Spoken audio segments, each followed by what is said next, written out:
শ্রদ্ধা স্মরণে লন্ডনে পালিত হলো সাবেক প্রেসিডেন্ট জিয়াউর রহমানের ৪৪তম শাহাদত বার্ষিকী। স্থানীয় সময় শুক্রবার পূর্ব লন্ডনে মিলাদ ও দোয়া মাহফিলের আয়োজন করে যুক্তরাজ্য বিএনপি।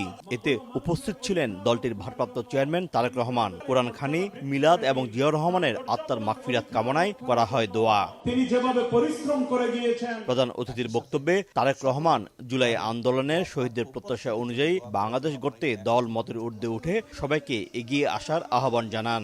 শহীদ রাষ্ট্রপতি জিয়াউর রহমানের শাহাদত বার্ষিকী উপলক্ষে আমরা যেমন তার জন্য দোয়া চাইব, আমরা বাংলাদেশের গণতন্ত্রকে প্রতিষ্ঠিত করার জন্য, এই দেশকে স্বাধীন করার জন্য যেখানে যত মানুষ আত্মহত্যা দিয়েছেন জীবন, যেখানে যত মানুষ বিভিন্নভাবে ক্ষতিগ্রস্ত হয়েছেন, প্রত্যেকের জন্য আমরা আল্লাহর দরবারে দোয়া চাইব। যে মানুষগুলো গণতন্ত্রকে, মানুষের অধিকারকে প্রতিষ্ঠিত করার জন্য তাদের জীবনকে আত্মহত্যা দিয়েছেন, আমরা যাতে তাদের সেই আকাঙ্ক্ষাকে পূরণ করতে পারি।